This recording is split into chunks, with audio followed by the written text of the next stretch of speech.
Today, we become legends. Hey, my name's Inter, and welcome back to the channel for the Smite 2 Closed Alpha 2 update notes. We've got a bunch of stuff to go over in this patch. We've got Amaterasu and Nuwa as new gods. We've got Pyromancer coming back. We've got item reworks, god changes, all that kind of stuff. So yeah, let's just jump right in. So first up, some gameplay like fixes and issues and stuff like that. Fix an issue where Arena was not granting the correct amount of worshippers. So those of you grinding with your worshippers in Arena, you can get those now. Fix an issue where Mastery level 9 required more worshippers to attain than Mastery level 10. Fix an issue where players could get a deserter when other players exit a ranked match. That's definitely a good one to fix. Fix an issue where stuns, roots, and mesmerizers still show characters moving for a small distance after getting immobilized, so just cleaning that stuff up. Dashes, leaps, and other movement abilities have been improved to allow you to end tween moving at max speed in any direction you want. I don't fully know what that means, but it sounds like you can, as you land, you're not going to be like either slowed or rooted, or you're going to be able to move immediately in full speed in any direction you want as soon as you land from a leap, so just like making the game feel better. Collision systems have been reworked to reduce issues where characters can fall through collision or become stuck in collision. We have seen a little bit of this, so people like fall through the map or like get stuck in walls and stuff. Sensitivity steps have been changed to allow for 0.25 increments, so you can be better with the sensitivity. Arrows for those sensitivity settings allow now you to click and hold to cycle fast. Simultaneous opposing cardinal directions has been added with last input priority as the default. This means your most recent button press will take priority over any directions already pressed. Smite 1 uses a neutral setting here where the inputs will cancel out. This can be adjusted in gameplay settings. So I guess only like your most recent buffered direction, if you're like in an animation or something, like you're about to land from a leap and you like pressed forward, but then you actually realize, oh no, I want to go right. You press right, you'll be going right now instead of forward when you land, I think is what this means. The reticle will now default to the X setting. God Mastery progress is capped at level 4 for co-op queues to match Smite 1. Art updates, Soul and Ymir card arts reworked to show more of the artwork, so I'm probably going to be a little bit zoomed out. Jingwei's card art has been adjusted due to player feedback. Yeah, I think they've changed mostly her face to look a little bit more actually Chinese, and just improve the card art in general. Hades staff has been reworked to a two-pronged Biden. Rejoice, all the Hades players have been calling for this for like 17 years, so there you go. Updated CC buff bar icon art to a new consistent set of symbols to match those using the ability tooltips. This is good. I like this, just consistency, being able to much more easily read on your buff bar what is affecting you. UI updates fixed a variety of issues where settings would reset at unintended times. This is also a big one. A lot of people are complaining about having their settings reset. This hasn't happened to me, but I've seen a lot of people complaining about it. Gods page now has arrows in the top left to allow cycling between gods without backing up to the full list. Items in your inventory that are ready to be upgraded will now display a gold icon next to them. Fix various issues in the item store that affected console navigation, god displaying properly using the undo feature and click registration. Opening new HUD overlay menus for the controller will now close the other ones instead of stacking them on top of each other. Definitely sounds like a good change. The in-game item store will now default to the minimal setting, and fix an issue where the profile page level bar was not matching the player's actual level. This is definitely what I've noticed as well, so some good fixes here. Moving on though, we have the Smite tutorial. They missed an opportunity here, right? They could have replaced the TU with a 2. That'd have been great. A basic combat tutorial can now be played through a unique queue. This is intended to convey the most basic concepts of the game, and more features will be implemented in the future to help players grow their skills over time as they learn the nuances of Smite 2. Yeah, a tutorial is important, but honestly, I can kind of see why they're not, immediately going for a full-fledged tutorial. One, because the game isn't complete yet, and there's a high likelihood that a lot of things will change majorly before the free-to-play launch, and then they will have to redo the tutorial. And also because generally there's not that many new players coming in at the moment. There are more than I expected playing Smite 2 for sure, but yeah, you would kind of expect the influx of new players that are really going to need a basic tutorial to be coming in sort of like around free to play, but it's nice they're getting some kind of tutorial system set up already. Role preference system. The role preference system has been reworked for Smite 2. Before queuing a casual Conquest match, or any Conquest match, sorry, players will now order their preferred roles from 1 most preferred to 5 least preferred, and roles for a team will be assigned based on these preferences. A player can also select fail if they wish to rank all roles equally. So yeah, we've heard a lot about this already. They kind of revealed that they were going to be doing this a while ago, I think, in the insight post that they made. If a player does not receive one of their top 2 roles, they will be granted priority on role assignment for their next match. This is the same thing as Smite 1. The amount of priority granted scales from priority to high priority based on a few factors. What earns a player priority are as follows in order from most to least: being given their 5th role, 4th role, 3rd role, or playing with the fill option. So yeah, if you want to play a game as fill just for funsies, then next game you are going to be priority, not high priority, but you're going to be priority to get your main roles next time. So if you do want to be a fill main, well, not fill main, I guess. If you just want to fill for one game, you can get your next role a bit more guaranteed. And yeah, this is good. It's been really annoying that basically you have to be light speed, fast and fast hands to be able to get your role. It's really annoying. I remember the old days of Smite 1 when that was the case, and it was not a lot of fun. The role priority system was definitely a massive improvement. And so the fact this is coming to Smite 2 is probably going to result in a lot less trolls of people, either not realizing that they didn't get their role, or just straight up trolling because they didn't get their role. People still troll because they didn't get their role. People do that in Smite 1, but it does seem to have come down a lot in Smite 1 based on how it used to be when people would call their roles. Like people just say, oh, I didn't see that you called that role, and then they just go mid anyway when you've already got mid and stuff like that. So this will definitely help a lot with that in terms of reducing the overall trolling and just the confusion in general. You know, sometimes they're not even trolling, sometimes they're just confused and they thought they got the role. But yeah, this is going to be great. Looking forward to role preferences. I'm going to be able to rank every single role now as well, so it's not like Smite 1 where you just choose 2 roles, you'll be able to rank every role. So if you want to put support at the bottom, which is probably what a lot of people are going to do, you can do that. For me, I'm going to put an ADC at the bottom, which probably means I'm going to get support way more often than I get support in Smite 1 most likely, but I'm kind of fine with that as long as I don't have to play ADC, dude. Fuck that role. Moving on though, we got ranked and matchmaking. So this is a pretty big one. I made a video on this a little while back in terms of how the matchmaking is just completely out of whack in Smite 2 at the moment. And I got a lot of comments saying that it's not supposed to be high priority in an alpha, you know, it's supposed to be developing the game, and I get that, but also like you're just going to lose your entire player base and no one's going to want to test the alpha if the matchmaking is that bad that it's basically unplayable, which is kind of what a lot of games are at the moment in Smite 2, so hopefully there's some fixes coming for that. So the first patch of the ranked test season was successful at gathering data we needed in order to implement ranked in a way we want in the long term, but we need to make some adjustments to the current format in order to maintain a healthy ranked mode during the alpha. Players will be able to queue for ranked conquest at a party size of 1, 2, or 5. Solo and duo queues will be placed into the same matchmaking pool, and full parties will only be able to play other full parties. Okay, so this is basically the Smite 1 system, but also there's a 5-man queue. They've kind of like backed off a little bit on the solo queue only, which I don't like personally. I really, as someone who solo queues ranked like 95% of the time that I play ranked, I really like the idea of having a dedicated solo queue. It's just such a massive difference if you have like 5 solo queue players versus like a duo queue party in important roles like mid and jungle, or like a duo lane or something like that. I really prefer having solo queue. But then you've got the issue of like, do you have 3 separate queues at that point? Because people are complaining that 5-mans in party queues were just completely dominant, which, you know, as I was complaining about in solo queue, with two people being dominant, obviously 5-man is going to be very dominant against a 2 and a 3 in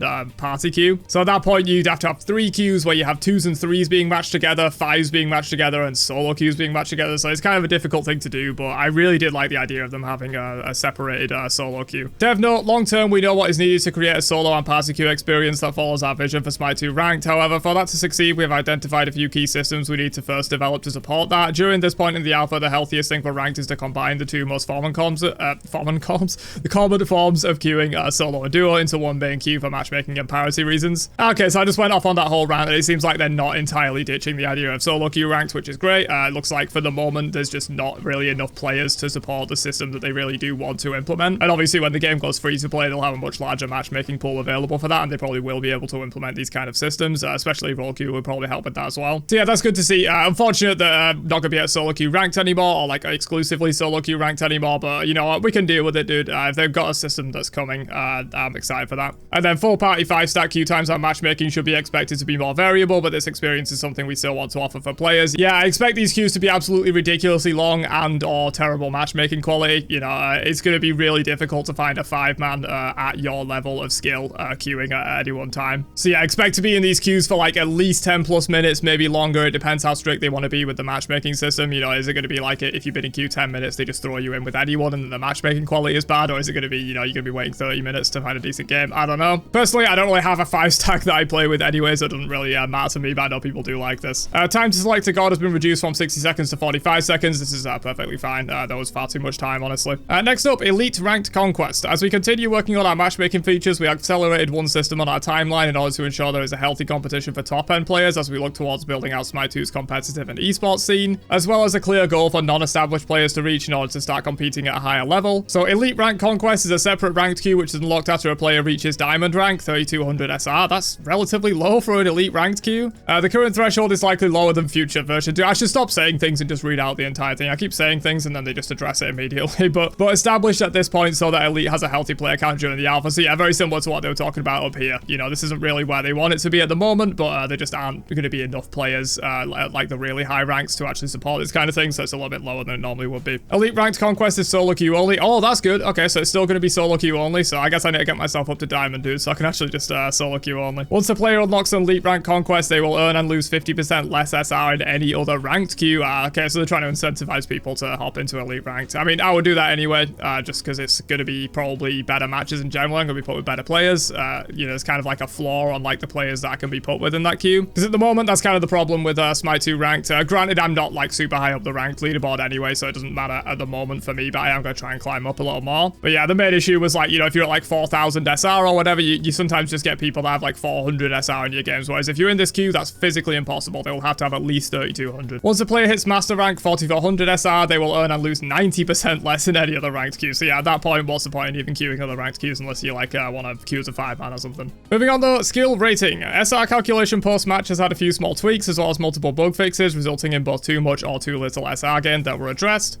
SR party reduction rules did not properly apply in the previous patch, allowing excessive SR gains, notably in party sizes of 5 that have also been fixed. SR reduction rules for parties size 2 and 5 have been updated so that SR differences are only counted past bronze, but past that point apply as 25, 50, 75 at 1200, 1800, 2400 difference in the party. And here's an image if you want a little bit more detail on that. So yeah, basically party SR was way too high for the most part. You were getting way too much for queuing in a party, and they've fixed that. If a player is affected by a party SR reduction for playing in a party of a wide skill range and a solo SR reduction for playing outside elite ranked when qualified, the higher of the two values applies. Ranked leaderboards going to be coming as well, so in-game leaderboards displaying detailed information of the top 1000 players worldwide will be displayed from the ranked season page. Currently leaderboards will refresh periodically with live leaderboards coming in future updates. So yeah, that's all the ranked and matchmaking stuff. Let's move on to Conquest. So some environment art updates, lane walls and breaches have been added, Lich Head in the Chaos Jungle, Medusa Head and Duo Lane, Gold Fury Pad reworks, so just some general environment art updates for Conquest. Pyromancer is coming back, which is pretty exciting. 10 minutes into the match, Pyromancer will spawn and replace the middle buff camp on the Fire Giant side. So yeah, that's the mid lane side rotating buff camp that's going to be replaced. Defeating the Pyromancer drops the Runic Bomb and grants team golden XP. Can be picked up using the interact key. It's placed in one of the empty consumable slots, and you can only carry one Runic Bomb at a time. So that's the only change so far from Smite 1. You can now only carry one Runic Bomb at a time. When placed, the Runic Bomb has a 2-second fuse before detonating, deals 1000 true damage to structures and reduces attack speed. If the Runic Bomb hits an enemy god instead, deals physical damage and displaces them, has health, enemies get attacked the Runic Bomb. So yeah, basically it's identical to Smite 1, other than a small change that you can only carry one Runic Bomb at a time. Tower adjustments. They have basically increased all of the stats of towers, again, by the looks of it. They did this last patch, and they've done it again.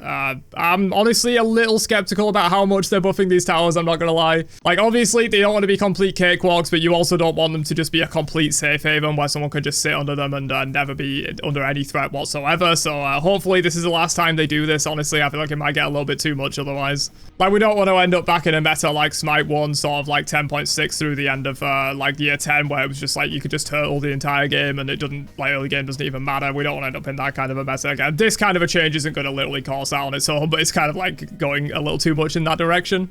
They reduced gold bounty rewards as well, 30 to 15 on the regular ones and 80 to 30 on the blue ones. So these have been completely gutted. But tier 2s do give a little more. It's still less than they were giving before. So tier 2s have been nerfed less, basically, whereas tier 1s have been nerfed more. And it's honestly kind of insane, dude, how much these things gave when they initially revealed them and how much they give now. It's actually ridiculous. And again, I might have to say they've gone a little too far with this. Like, they were ridiculously OP before, but they've nerfed them twice already, and then they're nerfing them massively here. And I do like the idea that tower bounties are extremely valuable because it gives you a reason to, like, properly push your lane in.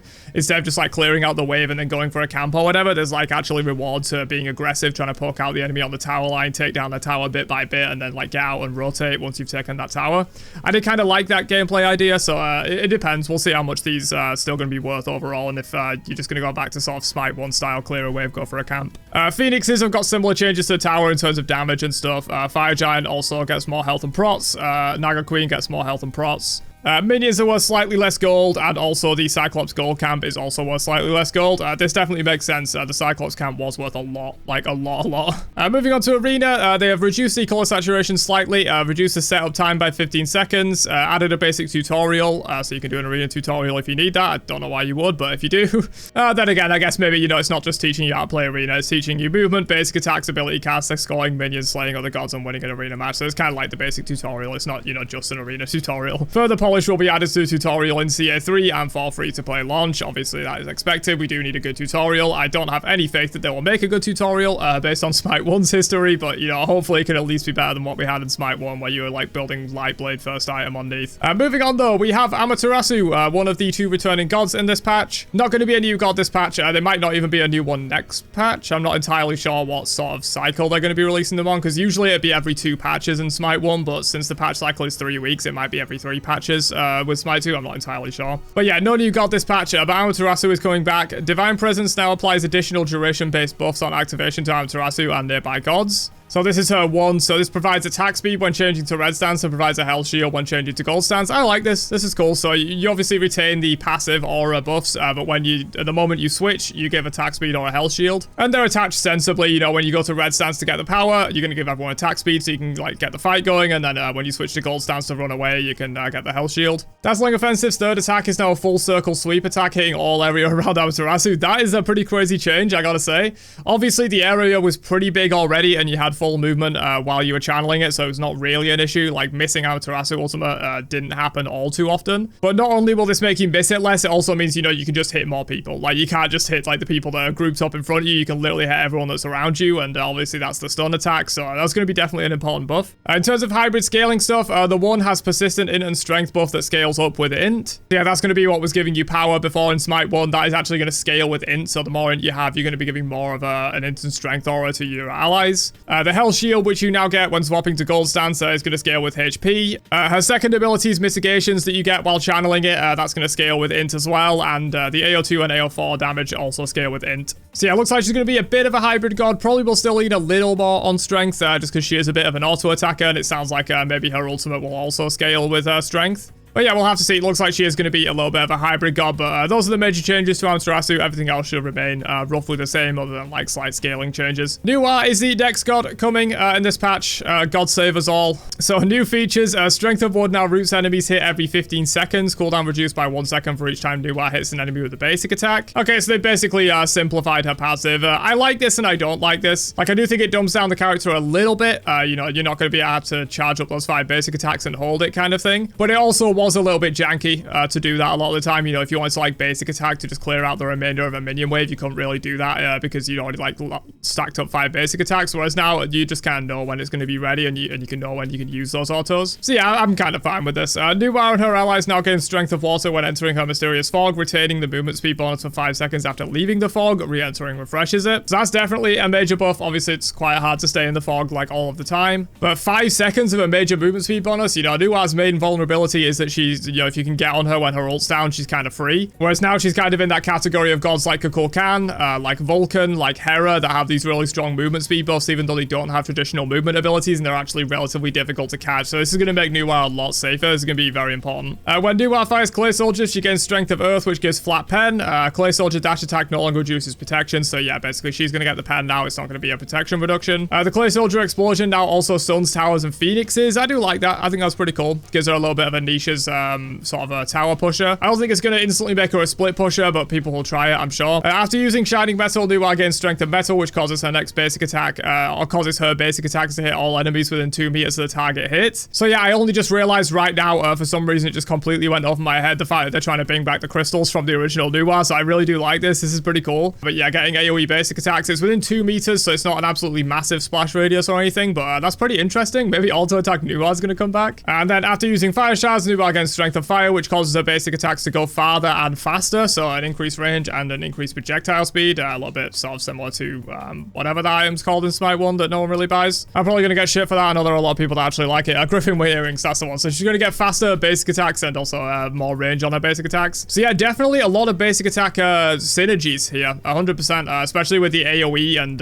large like range and stuff basic attacks. That's pretty cool. So it's still going to be full int ability scaling on Nuwa, which does make sense, but also of course if you are going to be going for some kind of weird ADC Nuwa build, which is definitely in the realm of possibility, I think, with the looks of these changes, you might want to throw some strength in there as well. I think this is interesting. I've never been a fan of new Wa, much preferred old Wa, but they are bringing back some of the old Wa elements. It's not going to be the same. She still has the cringe ultimate. She still has the fog that is much more weird than her old fog. I preferred when it followed her. She doesn't have the 3 that can stun towers, but of course she now does with the 3 exploding clay soldiers being able to stun towers. But obviously the 3 could literally hit towers. Like, there's a lot of differences, but they are bringing back some of the cooler elements like the crystals and stuff from old Wa. So honestly, I'm pretty happy with this. I'm pretty happy. This is more than I thought they would do with Nuwa, to be honest, especially because she's a very popular god that people really like to play. But I think it's done quite tactfully because honestly, these are all passive bonuses. Nuwa's playstyle, if you just want to build a full ability damage and press 4 and then run away and press 4 like on cooldown, which is what most Nuwa players do, you can still do that and nothing's going to change. They don't really change the active way you play the character unless you're going to lean into this and go more ADC.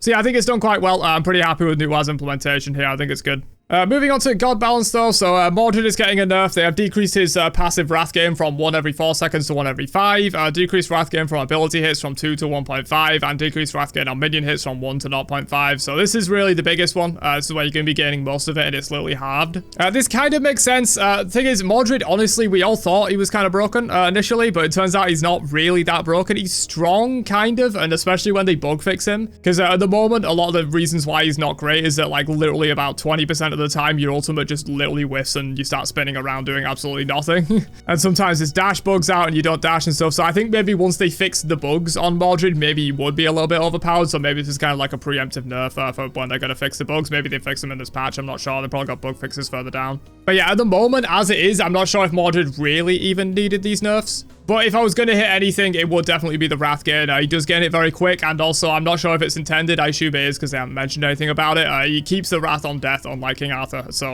that's really important as well. Ares nerf, Blessed Armaments, they have decreased the amount of strength and int gain that he grants to nearby allies to 50% of the effect he gains, so that makes sense. The amount Ares gains himself is unchanged. We've seen a lot of crazy Ares builds where you're able to get, like, you know, hundreds of int and, well, many hundreds of int and hundreds of strength from this passive. It's obviously really powerful, and being able to give less of that in an aura definitely makes sense. Honestly, this might even need to be nerfed more. They could probably also nerf the amount that Ares himself gets. Jingwei, they have added the attack speed buff from this ability to the description, so I guess it wasn't saying that Persistent Gust was giving attack speed. They fixed that. Explosive Bolts cooldown increased from 12 to 15. This makes sense. This ability is really, really good after the changes they made to it. Agility, they have adjusted the ability to make it handle more like Smite 1 with responsiveness after dashing from her knockup, and added mention of gaining an additional explosive bolts charge on use to the description. So yeah, this was already a thing. It's just being added to the description. This is a good change. A lot of people play Jingwei were complaining about this, how it felt like super floaty and slow. So hopefully it won't feel like that anymore. And Airstrike, they have decreased the damage a little bit as well on that. So yeah, understandable. Jingwei was definitely one of the top performers in the tournament. She's been doing really well in rank. She's just been doing well in general. She was obviously overtuned after the changes that they made. So these are good nerfs. Yumiya, they have decreased the damage scaling on his Frostbite passive by a little bit.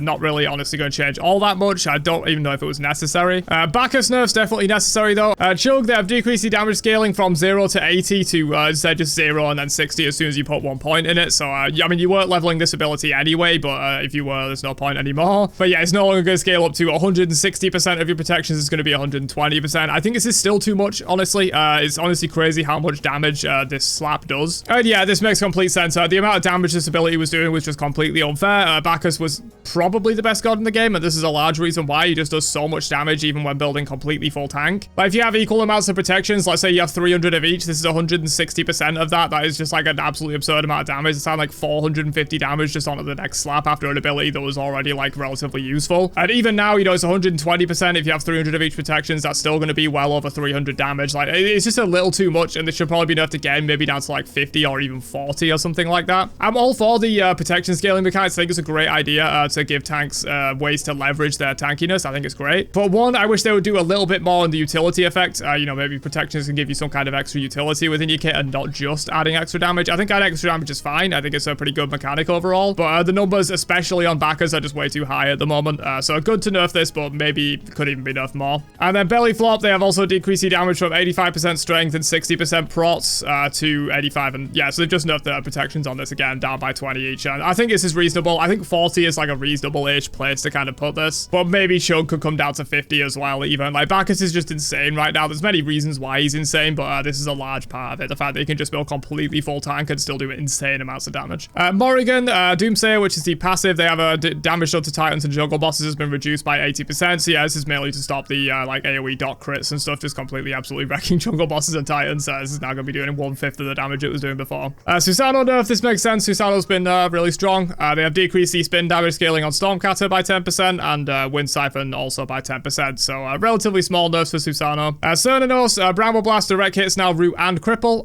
So this is this how it works in Smite 1? I don't play Cernunnos, dude, and I haven't in a long time. I know this used to be how it works in Smite 1, but they might have removed it because Cernunnos was kind of broken on release. Honestly, I have no idea. But yeah, instead of just rooting, it's now going to root and cripple, so that's going to allow you to get, you know, maybe your ults off without them jumping away, or just get a few extra autos, or your dash cancel, or whatever. Hades, Shroud of Darkness, the fear now always directs targets away from Hades, so that's just a little nice buff there. Bellona's basic attacks, they have increased the hammer basic attack damage to be equal across all targets, and that is Smite 1 parity. That's how it works in Smite 1. And they've also fixed a bug where due to the passive strength scaling, she was dealing different damage to each cleave target until she had full passive stack, so just a little bit of a bug fix there. Sol gets slow immunity back on the initial challenge duration of Disapparate to match Smite 1.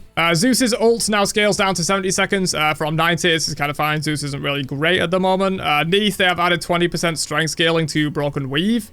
This is kind of crazy to me, honestly. Neath is kind of insane right now. She's probably not top 3 gods in the game, but she's very close, and just straight up adding 20% extra strength scaling without like nerfing her in any other way. I understand why they would do this, because it, incentivizes building a little bit more strength on Neath and not just going full intelligence. So, if you are going strength, you're still going to get a little bit of value out of the explosions. But I do feel like maybe a small amount of nerf to the int or something on this, like reduce the int by 5 or 10% to add this, I think would have been good. Athena is no longer affected by the enhanced low penalty when throwing reach. I believe this is how it works in Smite 1, so yeah, that's good. And finally, Anher Impale, they have increased the base damage of it by 15 all ranks, which is a small buff to Anher there. Moving into items though, so new/reworked items. We have Sunbeam Bow, 2650 gold, 25 strength, 250 mana, 2 mana regen, 15% attack speed. And this is going to be one of 2 active toggling items. So the active toggle to fire 2 ranged projectiles with each of your basic attacks. These travel 8.8 meters and deal 20 plus 20% of your basic attack damage as magical damage. And the item drains 5% max mana per second while active, so you're absolutely gonna wreck your mana pool, and it is percent max mana, so building Transcendence isn't gonna help with this. So this is gonna completely tank your mana. You got absolute maximum 20 seconds of this thing being active, and it's not like Xbalanque where when you throw them they take the mana. It's just gonna be draining your mana per second, so you've got to make sure you're toggling this on only when you absolutely need it. But yeah, this is gonna fire 2 additional range projectiles down the side, almost a little bit like Nuts 1, I suppose, is the best comparison with this, and that's just gonna give you AoE wave clear, extra damage on your target and stuff like that. So that's pretty interesting. I think it's a really cool idea, these toggle items. I think it's going to provide some very unique gameplay opportunities. Eye of the Storm is being completely reworked, which is a little bit sad. I did like Eye of the Storm as an item. It was boring, granted, it was really boring, but it was just nice to kind of throw in the build because it just had like every stat you needed as a solo laner or a bruiser jungle. I think it was quite a good item. So unfortunately, they are changing that. Maybe they'll bring back a similar item that has similar base stats. But 2550 gold, 15 of each protections, 120 health, which is a little weird. Active toggle to vortex enemies around you towards you. Drains 5% max health per second while active and automatically deactivates, so it can't kill you. But this one I think is a little less interesting, but it could result in some absolutely crazy plays. Maybe there's some kind of combos where like, you have an ultimate, like, it depends how strong the vortex is. If it's literally a Hades ult, it could be absolutely busted, but if it's a much weaker vortex, like a Poseidon Whirlpool or something like that, then it's not going to be anywhere near as strong. So it kind of depends, obviously if you have like an Anubis ult or something and you can activate Eye of the Storm to literally just Hades ult someone into your Anubis ult, that could be really good, or do it with like a Zeus ult or something like that. So it kind of ultimately all depends on how strong the vortex is. Is this easily escapable or not? Is it going to just immediately pull people in? If it immediately pulls people in like a Hades ult, it might just be good on every tank, but we'll have to see how strong the vortex is there. Lifebinder, which is I believe a completely new item, 2400 gold, 30 int, 300 health, 15 cooldown rate, so a very attractive base stats there. Active, send out a wave of living energy, dealing 130 plus 5 per level magic damage and marking enemy gods for 6 seconds. Allies who damage a marked target will consume the mark, shielding and healing themselves for 130 plus 5 per level. Kills and assists will reduce the current cooldown by 20%, and the cooldown's 50 seconds. So some kind of like a support-ish item, if you just kind of like active, throw this out, put it on the entire enemy team, your team can kind of like get in there and just farm shields off of them. It's basically like a Charon 2 on an active item. It's also going to heal you as well though, not just a shield. So yeah, definitely interesting for supports. Obviously this is competing in supports quite a lot with the 3 active item limit now. There's a lot of active items you do want on supports, but it could find its way into builds. And finally for new items, we have Avenging Blade, 2300 gold, 50 strength, 100 health. Passive, damaging an enemy god with a basic attack while in the jungle, slows their movement speed by 3% and reduces their procs by 4% for 3 seconds, and that stacks up to 5 times. So a little bit kind of like Stone Cutting Sword-esque, not quite the same thing obviously because it's percent pen, and also slows their movement speed. Yeah, this is interesting though. Obviously a lot of fights happen in the jungle, probably the majority overall of fights do happen in the jungle, so you probably will be getting a lot of value out of this. It's gonna be really good on like objective fights and stuff like that. We'll have to see how it shakes out.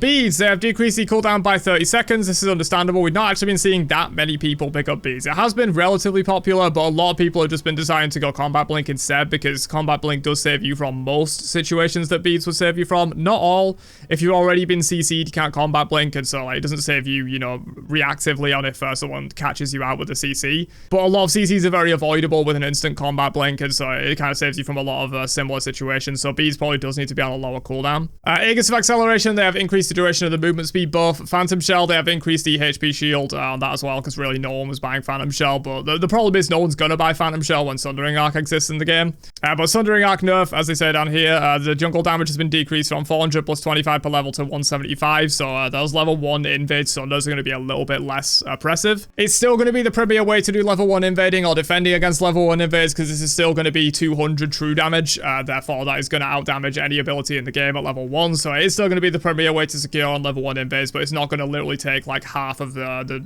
big monster's health away immediately. The god damage has also been shifted from 22 plus 2 per level 5 times over 4 seconds to 27 plus 3 per level 3 times over 2 seconds. So I assume these very specific numbers mean they haven't really adjusted the actual total damage of it. It looks like it's going to be about the same, but it's just going to be over a much shorter time period in terms of the god damage. Obviously, people weren't using it that much for the god damage. It was mainly for the objective securing for invades and stuff. And they have also increased the cooldown from 110 to 120 seconds. Sunder is a weird one. I don't really know how you fix this item. The only way I can think is adding relic upgrades again, even if it's just like Smite 1 where there's no branching upgrades and they just kind of upgrade over time, and then you only put the like secure part onto the relic when you get to like level 2 or something like that, because then you can, you know, it sort of stops the level 1 invades with it, and maybe you can just have it as god damage on the tier 1, and then at tier 2 you start getting the secure effect, because that's when objectives start coming online and stuff like that. But yeah, Sunder's difficult, and that obviously means Phantom Shell is just never going to get picked up because supports are always going to be forced to go Sunder for these invade metas and objective secure and stuff. I don't know, relics are in a bit of a weird spot. I think some are doing pretty well. I think the combat blink beads, especially after this change, and Aegis, I think those 3 are actually relatively well balanced, and we've actually seen people picking up multiple different ones in matches, especially in the pro tournament. Combat blink was definitely more popular, but I think that's got to be expected. But beads and Aegis were being picked up a decent amount, so I think they're in a reasonable spot. But Sunder and Phantom Shell, I think, are definitely way out of whack at the moment, even after these changes, most likely. Hell's Chalice, they have increased the heal per tick from 15 to 20, changed the icon to be empty at 0 stacks, fixed an issue where the last stack was not granting healing, and fixed an issue that allowed Hell's Chalice to stack with potions.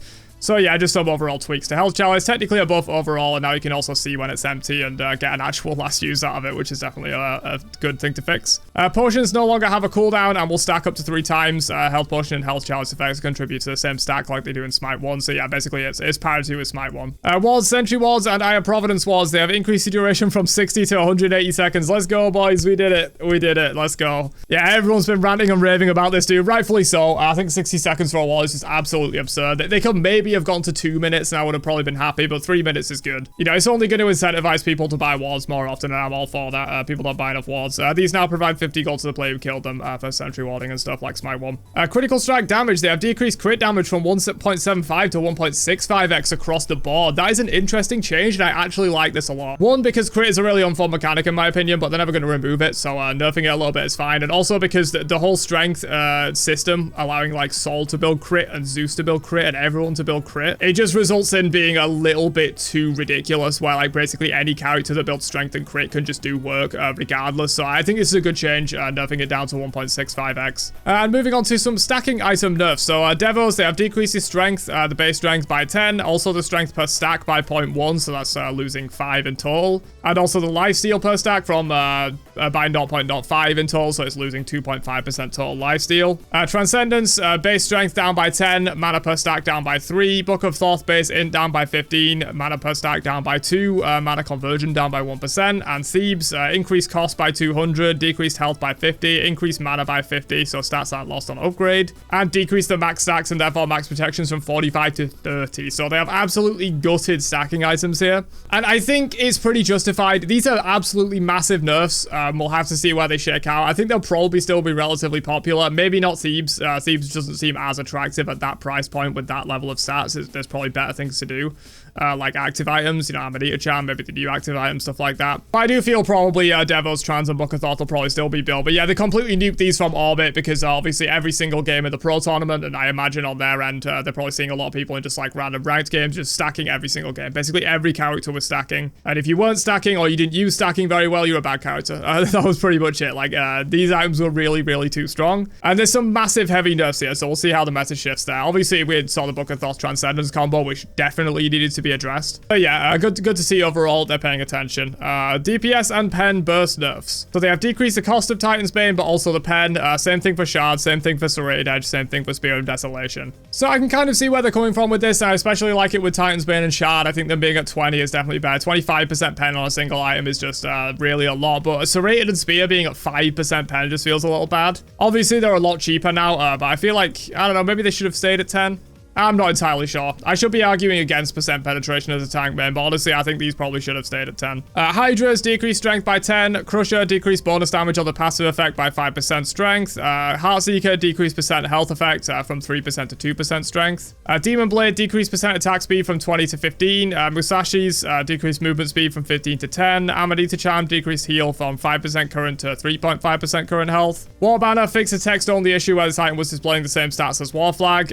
Bluestone Pendant decreased bonus damage on the passive from 40 to 32. Bluestone Brooch gets a very similar treatment, lowering its proc damage. Bloodbound Book Shift, fixing an issue with Soul Great Pathos Lifesteal. Increased cost from 2450 to 2800, and also increased lifesteal from 10% to 15%. Underused and underperforming item buffs. Pharaoh's Curse, 10 more Fizz proc. Leviathan's Hide, increased the strength debuff on the passive effect from 10% to 15. Spectral Armor, increased Fizz procs from 35 to 60. That is obviously a change, mainly for the crit thing. They've no crit already in this patch, but they're also going to be buffing up Spectral Armor as well. Nebian increased the protections by 15 and the passive effect reflect damage from 10% to 12.5. Stampede, 10 more Fizz.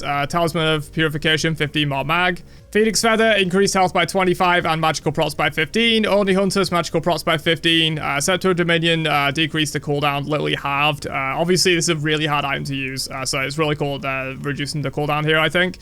You're just going to see a lot more use out of it. You know, even if you whiff once, it's not like you've completely wasted it for however long it says, like 4 minutes. Jade Scepter increased health by 100. Wish Granting Pearl imp by 10. Golden Blade decreased the recipe cost by 100. And Mystical Mail, they have shifted the damage from 32 per second to 20 plus 1.5 per level. So yeah, it now scales up, which makes sense. So yeah, a lot of general tank item buffs there, which I think is good. A lot of tank items are just kind of useless and feel really bad to build at the moment. So, but these are some pretty massive buffs, especially to stuff like Spectral Armor. Getting 25 physical pro is absolutely massive. So yeah, it should be interesting. But that is basically the entire patch. We've got a couple of new gods, we've got some new items, we've got some balance changes, we've got Pyromancer, all that good stuff. It's a relatively small patch, mainly compared to Closed Alpha 1, which is obviously absolutely huge. But yeah, what do you guys think of this patch? Let me know down below, and I'll catch you guys for another one later on. Have a great day, and peace out, you nerds.